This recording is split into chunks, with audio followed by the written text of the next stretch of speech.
보겠습니다. 사람은 그 외모를 보지만 하나님은 그 중심을 보십니다. 사무엘상 16장부터 마지막 장인 31장까지는 사울 왕과 다윗이 대비되어져 나타나고 있습니다. 사울의 경우는 그가 여호와를 거역하고 불순종했기 때문에 하나님께서도 그를 버린 후에 얼마나 깊이 타락하는가, 그러니까 사람이 타락하면 얼마만큼 타락하는가를 사울을 통해서 우리에게 보여주십니다.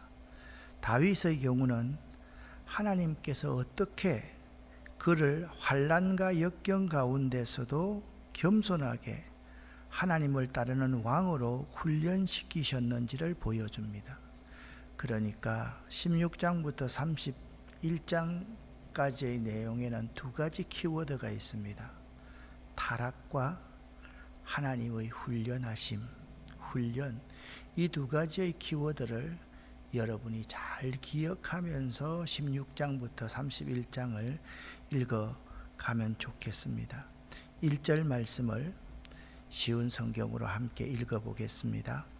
여호와께서 사무엘에게 말씀하셨습니다. 너는 언제까지 사울 때문에 마음 아파할 것이냐? 나는 이미 사울을 버려 이스라엘의 왕이 되지 못하게 하였다. 이제 너는 그릇에 올리브 기름을 채우고 가거라. 내가 너를 베들레헴에 사는 이새에게 보낸다. 내가 그 사람의 아들 중 하나를 왕으로 뽑았다. 아멘. 여기 1절 중반절에 나는 이미 사울을 버렸다, 그렇게 말씀하고 있는데요. 사울이 선지자 사무엘이 오기 전에 제사를 드려서 사무엘의 제사 행위를 침해했을 때 하나님께서 사울을 버렸다, 그렇게 말씀을 합니다. 그런데 이 첫 번째 경우 때만 해도 사울은 자신의 이후 행위 여하에 따라서 자신의 왕위를 계속 유지할 수 있었습니다. 두 번째 사건입니다. 사울이 이기적인 욕심에 따라서 아멜렉 족속을 하나님께서 진멸하라, 다 멸하라, 그렇게 명령하셨는데 자신 스스로의 욕심을 채우기 위해서 아말렉 족속을 진멸치 아니했을 때 하나님께서도 이제는 사울 왕을 버렸다라고 말씀하고 있습니다. 이 두 번째의 거역 행위로 인하여서 사울에게 선언되었던 폐위 선교는 완전히 확정되고 말았습니다. 이는 돌이킬 수 없는 상황까지 이르고 말았습니다. 여러분, 이런 말이 있잖아요. 대릴성 부른 나무는 떡잎부터 알아본다. 이 말의 뜻은요, 크게 될 사람은 어릴 적부터 남다르다라는 뜻으로 좋은 결과가 기대되는 일은 처음부터 잘 된다라는 것을 비유적으로 이르는 말입니다.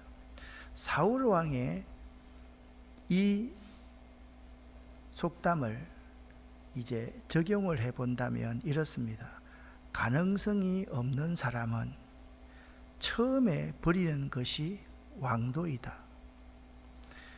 가능성 없는 사람을 계속 질질 끌고 나가면 나중에 그 가능성 없는 사람이 하나님과 하나님 나라를 크게 해코지하는 사람이 될 수 있다라는 것입니다. 1절 말씀을 보면 사무엘이 슬퍼했던 이유는요, 하나님께서 사울을 폐위시켰기 때문입니다.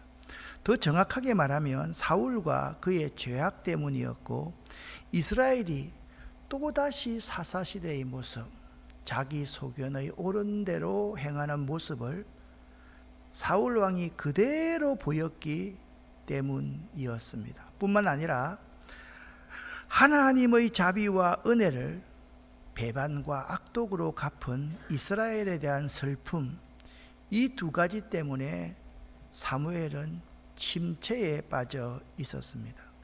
여러분은 어떤지 모르겠습니다. 여러분과 저는 하나님의 은혜를 받은 대로 합당하게 열매 맺는 생활을 하고 있습니까? 혹시 그렇지 못함에도 불구하고 사무엘처럼 근심하기는커녕 그냥 매 순간 자신이 어떤 위치에 있는지, 무슨 잘못을 하고 있는지도 모르고 무감각하게 살고 있지는 않습니까? 한번 먼저 생각해 보면서 오늘 16장을 2절부터 읽어갈 수 있기를 바랍니다. 2절과 3절 말씀을 함께 읽겠습니다. 사무엘이 말했습니다. 제가 가면 사울이 그 소식을 듣고 저를 죽이려 할 것입니다. 여호와께서 말씀하셨습니다. 암송아지를 몰고 가서 여호와께 제물을 바치러 왔다고 말하여라. 그리고 제사 드릴 때 이새를 초대하여라. 그 다음 내가 무엇을 해야 할지 가르쳐 주겠다. 이새의 아들 가운데 내가 가리키는 사람에게 너는 기름을 부어라. 사무엘은 여호와께서 말씀하신 대로 했습니다. 사무엘이 베들레헴에 도착하자 베들레헴의 장로들이 두려움에 떨었습니다. 장로들이 사무엘에게 나와 물었습니다. 평화로운 일로 오시는 겁니까? 그렇소, 평화로운 일로 왔소. 여호와께 제물을 바치려고 왔소. 여호와를 위해 스스로 거룩하게 한 다음 나와 함께 제사를 드립시다 하고 사무엘이 대답했습니다. 사무엘은 이새와 그의 아들들을 여호와 앞에서 거룩하고 깨끗하게 한 뒤 그들을 제사에 초대하였습니다. 아멘. 2절 말씀을 보면 혹시나 사울 왕이 사무엘 자신을 소문을 듣고 다윗에게 기름 부으러 왔다 그러면 나를 죽일까 봐 염려합니다. 그런데 하나님께서도 꼭 여기 보면 하얀 거짓말을 하시는 분처럼 보일 수가 있습니다. 그런데 자세하게 성경을 읽어보면 하나님이 사울 왕을 속여서 사무엘에게 다윗에게 기름을 부으라 하신 것이 아니라 정상적인 절차에 따라서 다윗에게 기름을 부어라 라고 말씀하고 있다라는 것입니다. 하나님은 거룩하시며 그에게는 조금도 불의함이 없습니다. 인간은 죄인이기 때문에 하나님은 평화롭게 그 일을 합력해서 이루시려는 분입니다. 하나님께서 사무엘을 보내신 이유가 두 가지인데요. 첫 번째, 제사를 드리기 위해서 장로들이 와서 말합니다. 두려워서 말합니다. 사무엘이 오니까 그들은요 지금 다윗 왕의 모습을 보고 있는 거예요. 이상하게 자기들이 바라던 그러한 왕이 아닌 거예요. 불안했습니다. 사울을 폐위시킨다는 말이 소문이 이미 다 돌았습니다. 그렇기 때문에 그들은 불안해서 떨었습니다. 그래서 사무엘이 장로들에게 말합니다. 저와 함께 예배를 드립시다. 그리고 이 예배 자리에 다윗의 아버지 이새라는 사람도 다윗 가족도 초대하십시다. 그렇게 말을 하고 있습니다. 하나님은 거짓말을 하신 것이 아니라 우리는 생활하면서 하얀 거짓말은 괜찮다, 선하게 거짓말하면 괜찮다, 그런 말을 많이 쓰지만 하나님은 여기서 거짓말하시는 것이 아니라 하나님의 거룩하신 뜻을 이루시고 동시에 자기 종 사무엘을 보호하기 위한 하나님의 평화로운 방법이 바로 이런 방법이었음을 알 수가 있습니다. 또한 이 본문 말씀에서 하나님의 종의 가장 중요한 점은 하나님께만 순종하는 것입니다. 여러분 이 말씀을 한번 보시기를 바랍니다. 여기 이렇게 말씀하고 있습니다.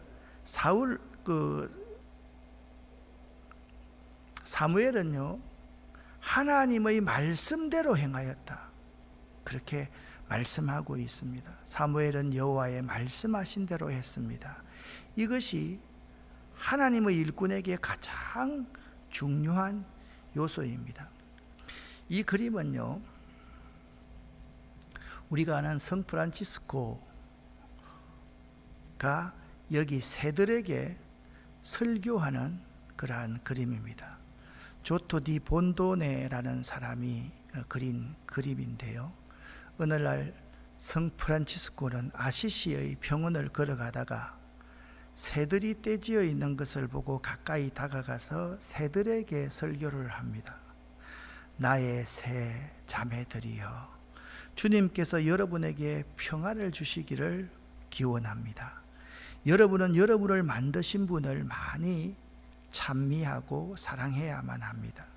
그분은 여러분에게 옷을 입히시려고 깃털을 주셨고 날아다니도록 날개를 주셨으며 여러분이 필요한 모든 것을 다 주셨습니다.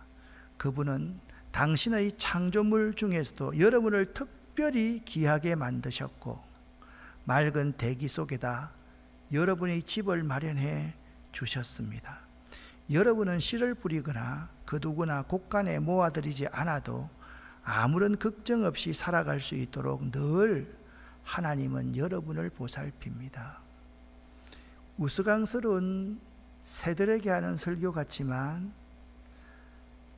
산상수훈의 말씀, 그 말씀을 그대로 설교하고 있는 사람이 성 프란치스코입니다. 이 그림 이야기를, 설교 이야기를 하려고 하는 것이 아닙니다. 성 프란치스코가 수도원에 있었을 때의 일입니다. 아마 이 예화는 여러분이 수없이 많이 들었을 예화입니다. 수도사가 되겠다는 두 사람이 수도원을 찾아왔습니다. 그때 프란치스코가 마치 배추 모종을 심고 있었습니다. 그는 수도원을 찾아온 두 사람에게 이렇게 명령을 합니다. 배추를 거꾸로 심으라. 뿌리를 하늘로, 줄기를 땅으로 하여 심으라는 이상한 명령을 프란치스코가 두 사람에게 내립니다. 한 사람은 프란치스코의 말대로 순종합니다. 배추를 거꾸로 심었습니다. 또 한 사람은 말도 안 되는 소리라며 제대로 심었습니다. 나중에 어떤 일이 벌어졌을까요? 거꾸로 심은 사람은 수도사로 입문하게 되었고 제대로 심은 사람은 집으로 돌려보내지고 말았습니다. 무엇 때문에 성 프란치스코는 이렇게 결정을 했을까요? 지금 프란치스코는 농사꾼을 뽑는 것이 아니었습니다. 프란치스코는 지금 합리적이냐 불합리하냐를 묻고 있는 것이 아닙니다. 얼마나 농사를 아느냐를 물어보는 것은 더욱 아닙니다. 무엇 때문에 이런 명령을 하였나 하면 순종하는지 순종하지 않는지의 여부를 확인하고 싶었던 것입니다. 15장 10절 말씀을 보면 여호와께서 사무엘에게 이렇게 말씀합니다. 사울은 내 명령에 순종하지 않았다라고 말을 합니다. 그런데 15장 13절 하반절에 가면 나는 여호와의 명령에 순종했습니다 라고 말합니다. 여러분, 온전한 순종이 아니면 순종이 아닙니다. 100%의 순종이 아니면 순종이 아닙니다. 내 욕심 채우고 나서 나머지 것 순종하는 것은 결코 순종이 아니라는 것을 여러분이 꼭 명심할 수 있어야만 됩니다. 하나님의 종에게 가장 중요한 것은 하나님의 말씀대로 하는 것, 하나님을 온전히 순종하는 것임을 꼭 기억할 수 있기를 예수 이름으로 간곡히 부탁을 드립니다. 이제 제사가 시작되었어요. 예배가 시작되었습니다. 사무엘이 이새의 아들 중 한 명 한 명을 자기 앞으로 이렇게 나오라고 합니다. 이건 참 재미있습니다. 이새의 장자의 이름은 엘리압이죠. 여러분 많이 들었을 겁니다. 6절부터 11절까지 여러분과 제가 함께 읽어보겠습니다. 이새와 그의 아들들이 도착했을 때 사무엘은 엘리압을 보았습니다. 사무엘은 생각하였습니다. 틀림없이 여호와께서는 여기 서 있는 이 사람을 뽑으셨을 것이다. 그러나 여호와께서는 사무엘에게 말씀하셨습니다. 엘리압의 멋있는 모습과 키 큰 모습을 보지 마라. 나는 엘리압을 뽑지 않았다. 내가 보는 것은 사람이 보는 것과 같지 않다. 사람은 겉모양을 보지만 나 여호와는 마음을 본다. 이어서 이새는 아비나답을 불러 사무엘 옆으로 지나가게 했습니다. 사무엘이 말했습니다.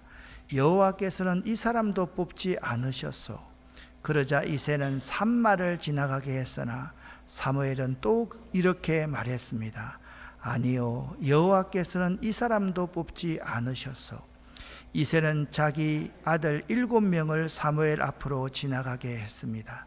그러나 사무엘은 여호와께서는 이 아들들 중 누구도 뽑지 않으셨소 라고 이새에게 말했습니다. 그리고 나서 사무엘이 이새에게 물었습니다. 여기에 있는 아들이 전부요? 이새가 대답했습니다. 막내 아들이 더 있습니다. 그 아이는 밖에서 양을 돌보고 있습니다. 사무엘이 말했습니다. 그 아이를 불러오시오. 그 아이가 오기 전까지 식탁에 앉지 않겠소. 참 중요한 말씀은 16장 7절 말씀입니다. 사람은 외모를 보거니와 나 여호와는 그 중심을 보느니라. 그 마음을 보느니라. 그렇게 말했습니다. 자, 들에 있는 한 아이가 오지 않으면 식탁 자리에 앉지 않겠다고 사무엘이 선언했습니다. 제가 12절을 읽고 13절은 여러분과 제가 함께 읽겠습니다. 그리하여 이새는 사람을 보내어 자기 막내 아들을 불러오게 하였습니다. 이새의 막내 아들은 살결이 불그스레하고 눈이 빛나는 잘생긴 소년이었습니다. 여호와께서 사무엘에게 말씀하셨습니다. 자, 바로 이 소년이다. 일어나 그에게 기름을 부어라. 함께 읽습니다. 사무엘은 올리브 기름이 든 그릇을 가지고 형제들이 보는 앞에서 이새의 막내 아들에게 기름을 부었습니다. 그날부터 여호와의 영이 큰 힘으로 다윗에게 들어갔습니다. 이 일이 있은 후에 사무엘은 라마로 돌아갔습니다. 아멘. 하나님은요, 중심, 마음을 보시는 분이십니다. 하나님은 우리의 행동과 결과뿐만 아니라 동기와 그 일을 하기 위한 동기와 과정과 그 일의 목적도 다 살피시는 분이십니다. 우리는 이것을 잊을 때가 참 많습니다. 교회에서 많은 경우에 어떤 프로그램을 하고 나서 결과만 좋으면 모든 것이 다 좋다고 그렇게 생각하는 경우가 한국 교회에 참 많았습니다. 하나님이 보시는 것은 중심, 그 마음을 보십니다. 그 일의 동기와 과정과 목적을 다 살피신다는 것을 여러분 잊지 말아야만 합니다. 따라서 우리 믿는 사람들은 각자가 하나님이 보고 계신다, 하나님의 면전에서 살아가는 자들임을 한시라도 잊어서는 안 됩니다. 이것이 바로 신전의식이라 그렇게 말을 합니다. 하나님이 보고 계신다, 하나님의 눈앞에서 내가 생활한다라는 것을 잊지 말아야만 합니다. 하나님은요, 외모, 조건을 보시지 않습니다. 그런데도 우리는 얼마나 그 치장에만 신경을 쓰는지 모릅니다. 성경은 오히려 속 사람이 강건해지기를 힘써라 그렇게 교훈합니다. 예를 들어 봅시다. 교회에서 20주년, 30주년, 50주년이다 그렇게 하면 이 교회가 하나님이 이 교회를 세우신 그 동기와 하나님의 계획과 하나님의 목적, 그 본질을 이 교회가 쫓아가고 있는가, 거기에 대해서 우리가 발부둥 치면서 참여하면서 회개할 수 있어야만 됩니다. 그런 과정은 전혀 없고 선물 마련하고 떡 마련하고 찬양대 세워가지고 화려하게 잔치하고 30년사 50년사 책 펴내고 세미나하고 이렇게 우리 한국교회는 지금까지 많이들 해왔습니다. 하나님이 정말 원하시는 것은 이 우리 교회의 표처럼 우리 이 교회가 하나님의 마음에 합한 교회인가? 우리들이 하나님의 마음에 합한 교인들인가? 우리가 정말 예수 그리스도라는 그 본질을 따라가고 쫓고 있는가? 그것을 우리가 생각하지 않으면 안 된다라는 것입니다.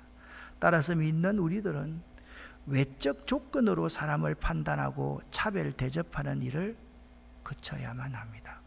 그런 말과 행동은 책망받을 부끄러운 일인 것입니다. 자, 제가 사족을 한 가지만 붙이겠습니다. 여러분들 아들, 딸들 다 있지요. 그러면 아들, 딸들 결혼시킬 때 저한테 참 이런 말만 하면 믿음만 좋으면 됩니다 라고 말해놓고 그 뒤에 어느 대학 다녀요? 어느 회사 다녀요? 하면서 갖가지 조건들을 다 붙입니다. 여러분, 이런 일들이 우리 주변에 얼마나 많은지 모릅니다. 하나님은 우리의 외형적인 것을 보는 분이 아니라 우리의 중심, 우리의 마음을 보신다. 이 사실을 꼭 기억할 수 있기를 예수 이름으로 간절히 부탁을 드립니다. 다윗의 모습을요, 오늘 사무엘서 저자는요, 들에서 양을 지키고 있었다라고 묘사하고 있습니다. 참 아름다운 모습입니다. 자, 여러분, 사무엘이 장로들과 함께 그 예배 제사를 드리면서 모든 사람은 성스럽게 하고 성별하여서 이 자리로 오너라 그렇게 말했지 않습니까? 자신을 깨끗하게 하고 다윗의 아버지와 장로들과 7 아들들은 전부 다 자신을 깨끗게 하고 왔습니다. 그런데 더해서 양을 지키고 있는 다윗이 깨끗했을까요? 외형적으로? 지금 그런 것을 의미하지 않다라는 것을 알 수가 있을 겁니다. 그런 것이 기준이라고 했다면 다윗은 하나님께서 다윗에게 기름 부을 받은 자격이 전혀 없었음을 알 수가 있습니다. 사무엘에게 기름 부음 받은 다윗은요, 평소에 자신에게 맡겨진 일들을 묵묵히 수행했습니다. 누구든지 자기가 맡은 일에 충성할 때 더욱더 큰 일, 중한 일이 맡겨진다는 사실을 꼭 기억하시기 바랍니다. 자기가 자기에게 맡겨진 일을 평소에 묵묵히 성실하게 수행하지도 않으면서 큰 일을 맡으려고 하면 그 큰 일 맡긴 그 순간부터 사울처럼 하나님을 욕먹이고 하나님의 영광을 가리는 존재가 된다는 사실을 잊지 마시기를 바랍니다. 우리가 가진 직업, 우리가 맡은 일은 모두 하나님께서 우리 각자에게 맡겨주신 사명입니다. 그걸 알아야 됩니다. 그러면 내가 이 일 지지리도 하기 싫은데요, 그럼 직업 바꾸면 돼요. 바꾸어서 그 직업이 하나님이 나에게 맡겼다라고 생각하고 내가 100만 원 월급을 받으면 회사에 1000만 원어치 일을 해줘야 되겠다, 이 정도의 정신은 가지고 있어야지 100만 원 일도 못하면서 많이 받으려고 하면 회사가 망하든지 뭐 나라가 망하든지 아무 상관이 없다라고 생각하면 우리 그리스도인들은 안 되는 겁니다. 묵묵히 충성할 때 더욱더 큰 일을 하나님께서 나에게 맡기신다. 자, 오늘 이 말씀을 다시 한번 여러분과 제가 한번 읽어보겠습니다. 사람은 외모를 보거니와 나 여호와는 중심을 보느니라. 아멘. 사무엘상 16장 7절 말씀. 자, 한번 외워봅시다. 사람은 외모를 보거니와 나 여호와는 중심을 보느니라. 사무엘상 16장 1 더하기 6은 7이다. 이렇게 외우면 됩니다. 자, 하나님께서 사무엘을 통해서 다윗에게 기름을 붓자 다윗에게는 하나님의 영이 강하게 임했습니다. 그 순간 사울에게는 하나님의 영이 떠났습니다. 13절과 14절 말씀을 같이 읽어보겠습니다. 이날 이후로 다윗이 여호와의 영에게 크게 감동되니라. 여호와의 영이 사울에게서 떠났습니다. 그리고 여호와께서 보내신 나쁜 영이 사울을 괴롭혔습니다. 사울의 종들이 사울에게 말했습니다. 하나님이 보내신 나쁜 영이 왕을 괴롭히고 있습니다. 아멘. 여러분, 사울과 다윗에게 임했던 이 여호와의 신은 그로 하여금 이스라엘의 왕직을 제대로 수행토록 하기 위한 하나님의 역사였습니다. 그리고 하나님의 뜻을 잘 수행케 하기 위한 하나님의 영이었습니다. 그런데 그 직을 잘 수행하지 못하면 하나님의 영이 떠나는 것이 당연한 것 아닙니까? 하나님의 뜻대로 행하지 않으면 하나님의 영이 떠나는 것은 지극히 당연한 것입니다. 그래서 우리들이 오늘날 우리에게 명심해야 될 것이 있습니다. 교회를 몇 년 다녔냐, 교회에서 직분이 목사냐, 장로냐, 권사냐, 집사냐, 그게 중요한 게 아닙니다. 이 말씀을 꼭 기억하십시오. 하나님의 영이 떠난 그 사람은 곧 파멸이다 라는 사실을 여러분 꼭 기억할 수 있기를 바랍니다. 하나님의 영이 떠난 사람의 특징은요, 교만합니다. 하나님 없이 제 스스로의 힘으로 이 생을 살아가려고 발버둥칩니다. 하나님의 영이 떠난 사람의 특징은 불순종합니다. 뭐라고요? 교만하고 하나님 없이 내가 혼자 힘으로 살아가려고 하고 하나님 말씀에 불순종합니다. 하나님이 네가 왜 불순종하냐? 그러면 말라기서에 있는 이스라엘 백성처럼 내가 언제 불순종했습니까? 이렇게 질문을 되돌려서 하나님께 하는 사람, 그런 사람들은 하나님의 영이 떠난 사람일 수가 있다라는 점을 여러분 기억할 수 있어야만 됩니다. 드디어 다윗이 사울 왕에게 소개가 됩니다. 16절부터 21절까지 말씀을 함께 읽어보겠습니다. 우리에게 명령하십시오. 우리가 수금을 탈 수 있는 사람을 찾아보겠습니다. 여호와께서 보내신 나쁜 영이 왕에게 들어와 괴롭힐 때 그 사람에게 수금을 타게 하면 나쁜 영이 왕에게서 떠나가고 기분이 좋아지실 것입니다. 그러자 사울이 자기 종들에게 말했습니다. 그런 사람을 찾아보아라. 수금을 잘 타는 사람이 있으면 나에게 데리고 오너라. 사울의 종 중에서 한 사람이 말했습니다. 베들레헴의 이새에게 수금을 타는 아들이 하나 있는데 저는 그 사람이 수금 타는 것을 본 적이 있습니다. 그 사람은 용감하고 싸움을 잘하며 말도 잘하고 잘생겼습니다. 게다가 여호와께서 그 사람과 함께하고 계십니다. 그리하여 사울은 이새에게 사자들을 보내어 말을 전했습니다. 양을 치는 당신의 아들 다윗을 나에게 보내시오. 이새는 나귀에 포도주가 가득 담긴 가죽 부대와 빵을 실었습니다. 또 염소 새끼 한 마리도 가지고 왔습니다. 이새는 이 모든 것을 자기 아들 다윗과 함께 사울에게 보냈습니다. 다윗은 사울에게 와서 사울을 섬기기 시작하였습니다.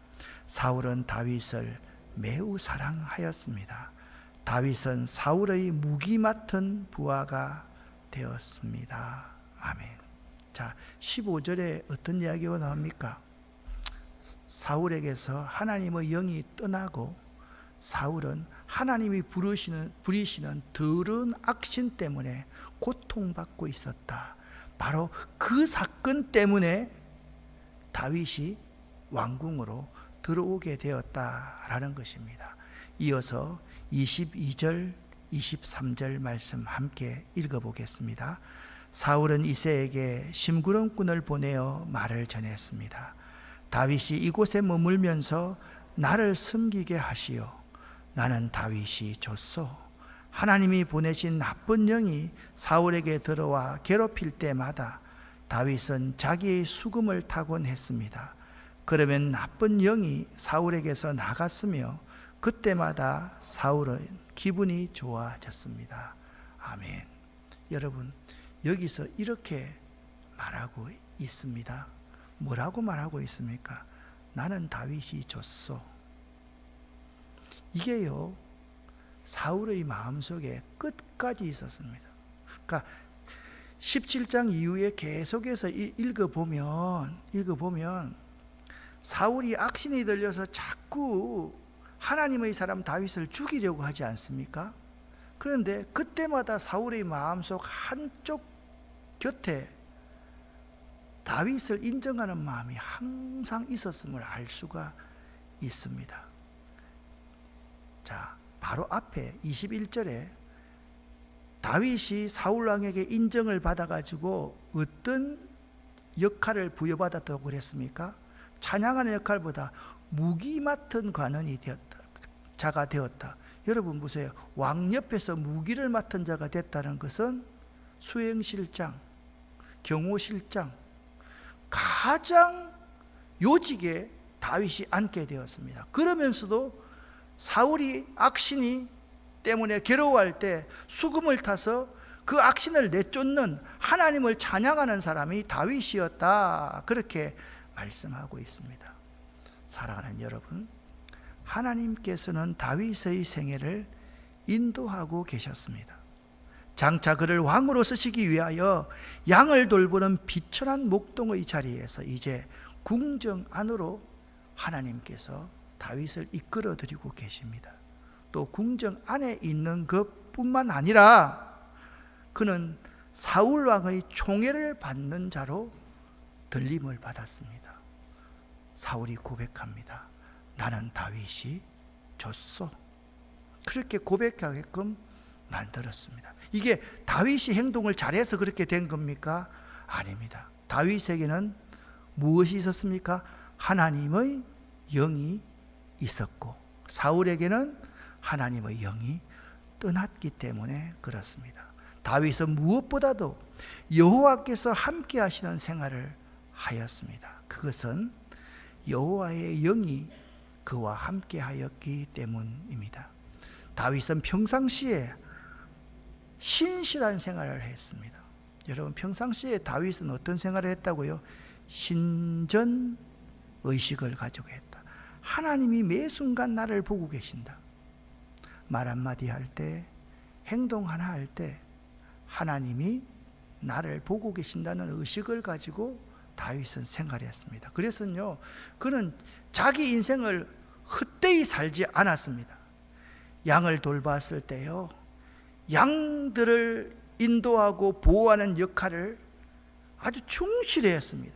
다윗은요, 자기의 물맷돌로 곰을 잡고 짐승을 잡는, 맹수를 잡는 그런 훈련을 끊임없이 했을 뿐만 아니라 매 순간 그 광야에서 고독하고 외로울 때마다 하나님을 찬양하는 자기 존재가 자신임을 알고 비파와 수금으로 하나님을 찬양했습니다. 그리고 그의 기백과 용맹, 하나님은 그 들에서 다윗을 훈련시키신 거지요.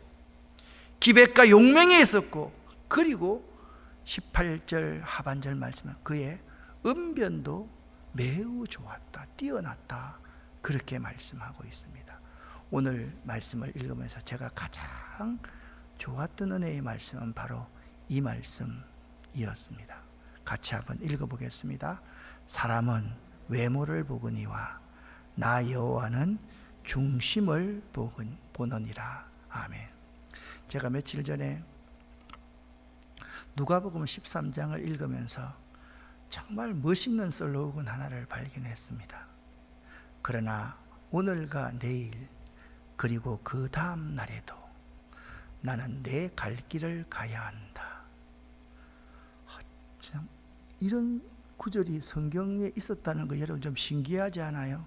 예수님께서 예루살렘으로 올라가시면서 많은 반대하는 사람에게 부딪혔을 때, 그러나 나는 오늘과 내일 그 다음 날에도 나는 내 갈 길을 가야 한다라고 말했습니다. 오늘 하나님이 우리 중심을 보신다, 이 말씀을 꼭 잊지 않고 기억하실 수 있기를 예수 이름으로 간절히 축원합니다. 기도하겠습니다. 살아계신 하나님 아버지여,